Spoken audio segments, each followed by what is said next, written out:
کسی فوجی کے شدید زخمی ہونے کی صورت میں فوج کے ڈاکٹرز ایک اصطلاح استعمال کرتے ہیں، گولڈن آور، یعنی قیمتی گھنٹہ۔ ابتدائی علاج کے لیے آپ کے پاس حقیقتاً ایک ہی گھنٹہ ہوتا ہے، اور اگر آپ فیلڈ میں اس وقت میں جتنا زیادہ کر سکیں تو آپ بہت سے لوگوں کو بچا سکتے ہیں۔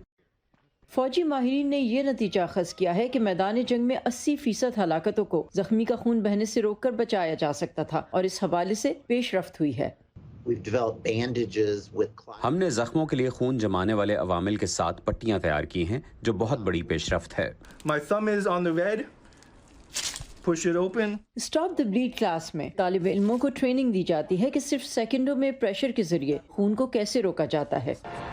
فوری اقدام سے میدان جنگ اور عام شہریوں کی زندگیاں بچائی گئی ہیں۔ جل جانے والوں کے بچنے کی شرح میں ڈرامائی بہتری آئی ہے۔ ایک زمانے میں شدید جلنے کے بعد زندہ بچ جانے والوں کی شرح 50% تھی۔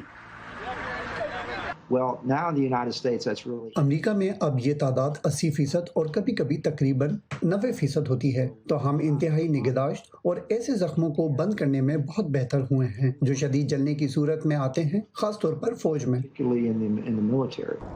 ایک اور اہم پیش رفت یہ ہے کہ ٹراما کیئر کو اگلے محاذ تک لے جایا گیا ہے، لہٰذا علاج تقریباً فوری طور پر کیا جا سکتا ہے۔ ہم نے ایسے افراد کو دیکھا جو ماضی کے مقابلے میں کہیں زیادہ شدید زخمی تھے، لیکن اس پیش رفت نے ان کی زندگی بچا لی تھی، اور وہ ری ہیب جا رہے تھے، اور وہ ایک سے زیادہ ٹراما یا پولی ٹراما کے شکار تھے، جیسے سر کی چوٹیں، جل جانا، کٹے ہوئے اعضاء اور فریکچرز۔ تو دیکھ بھال زیادہ پیچیدہ تھی۔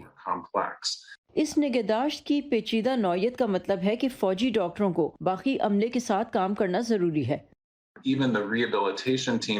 یہاں تک کہ ری ہیبلیٹیشن کی ٹیموں میں روایتی طریقہ کار سے آگے جا کر پلاسٹک سرجن، نیورو سرجن اور متعدی امراض کے ڈاکٹروں کو شامل کر کے ایک بہت بڑی ٹیم کے طور پر کام کیا جاتا ہے، تاکہ ہر ایک سابق فوجی یا حاضر سروس ممبر کی بحالی کی ضرورت کو پورا کیا جا سکے۔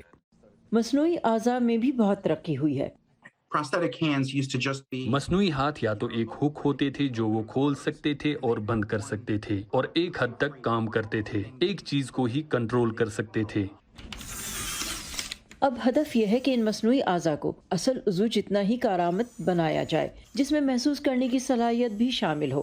کلیولینڈ کلینک میں ایک ڈاکٹر نے ایسا مصنوعی بازو تیار کیا ہے جس میں ایک جدید ترین کمپیوٹر پہننے والے کے دماغ سے رابطے کے ذریعے اس میں چھونے کے احساس کو پہنچاتا ہے۔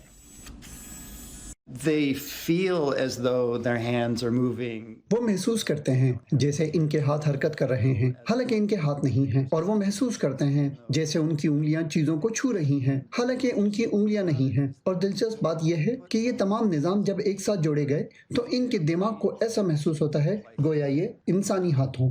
زخمیوں کو مصنوعی اعضاء اور جلنے والوں کے علاج اور دماغی کارکردگی کو بہتر کر کے شہری زندگی میں واپس لوٹنے کے قابل بنانے میں مدد کا یہ ایک طویل راستہ ہے۔ لیکن ڈاکٹروں کا کہنا ہے کہ ان کے شعبوں میں طبی ترقی نے گزشتہ 20 سالوں میں ایک طویل سفر طے کیا ہے۔